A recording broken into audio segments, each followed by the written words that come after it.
අයිබෝන් හැමෝටම අද අපි කතා කරන්නන්නේ ඔයාලා හැමෝම නිතරම ආන ප්‍රශ්නයක් ගැන. මගේ iPhone 6 එකට එම නැත්නම් iPhone 7 එකට ආයෙත් අලුත් අප්ඩේට් එකක් එයිද? අද වෙද්දි ලංකාවේ ගොඩක් දෙනෙක් iPhone 5s 6 7 වගේ මොඩල්ස් පාවිච්චි කරනවා. ඉතින් ඇත්තටම මේ ෆෝන් වලට ඉස්සරහට මොකද වෙන්නේ? Apple සමාගම මේ ඩිවයිස් අමතක කරලා දාලාද? අද වීඩියෝ එකෙන් අපි මේ සම්බන්ධව විස්තරාත්මකව කතා කරමු.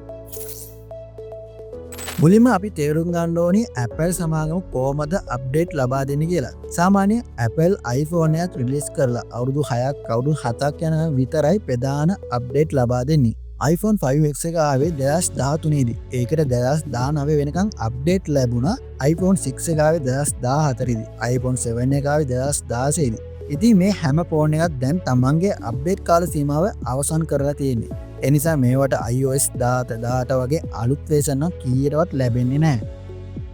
ඔයාට හිතෙන්න පුළුවන් ඇයි Apple සමාගමට බැරි මේවටත් අප්ඩේට් දෙන්න කියලා. ඒකට ප්‍රධාන හේතු දෙකක් තියෙනවා. පළවෙනි තමයි ප්‍රොසෙසර් එකේ වේගය. අලුත් iOS එකක් වැඩ කරන්න ලොකු වේගයක් සහ අලුත් චිප් එකක් ඕනේ. පරණ චිප් වලට ඒ බර දරා ගන්න බෑ. බලෙන් දැම්මොත් ඒ ෆෝන් එක හිර වෙන්න ලැග් වෙන්න පටන් ගන්නවා. දෙවෙනි එක තමයි RAM ධාරිතාවය. iPhone 6 එකේ තියෙන්නේ 1GB RAM එකක්. හැබැයි අලුත් apps iOS එකක් හරියටම වැඩ කරන්න අවුම 4GB RAM එකක් ඕනේ කරනවා.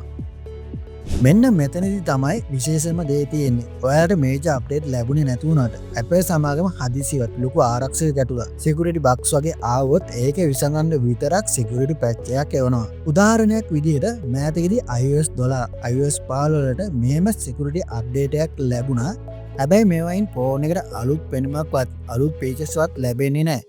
මේවායින් වෙන්නේ ෆෝන් එකේ තියෙන දක්ෂ ආරක්ෂා වෙන එක විතරයි.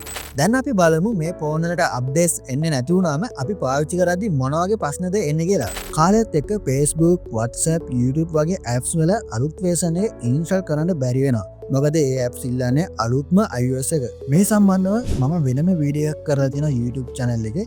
ඒ වීඩියෝ එකේදී මම කතා කරනවා මේ apps download කරගන්න පුළුවන් method කීපයක් ගැන. ඔයා තාමත් ඒ වීඩියෝ එක බලලා නැත්නම් ඔයාට පුළුවන් ඒ වීඩියෝ එක බලන්න මේ උඩ ඩිස්ක්‍රිප්ෂන් කාඩ් එකෙන්. තවත් ප්‍රශ්නයක් තමයි අප්ඩේට් නැති නිසා apps හරියට ඔප්ටිමයිසින් වෙන්නේ නැහැ. ඒකෙන් බැටරිය ඉක්මනට ඉවර වෙන්න පුළුවන්. අවසාන එක තමයි ෆෝන් එක පරණ නිසා අලුත් දේවල් වලට ඔරොත්තු දෙන්නේ නැති නිසා පාවිච්චි කරද්දී එපා වෙන්න පුළුවන්.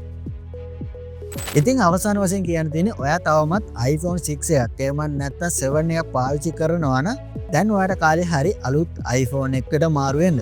එහෙම නැත්නම් ඔයා second hand iPhone එකකට මාරු වෙනවා අඩුම තරමේ iPhone 12 එකක්වත් ගන්න. අද වීඩියෝ එක ඔයගොල්ලන්ට වටිනවා නම් වීඩියෝ එක like කරන්න, ඒ වගේම ඔයාලගේ අදහස් පහලින් comment කරන්න, ඔයගොල්ලන්ට යාළුවන්ට බලන්න වීඩියෝ share කරන්න, ඒ වගේම රුවන් ටෙක් YouTube channel එක subscribe කරන්න අමතක කරන්න එපා. මොනවාට හැමෝටම සුබ දවසක්.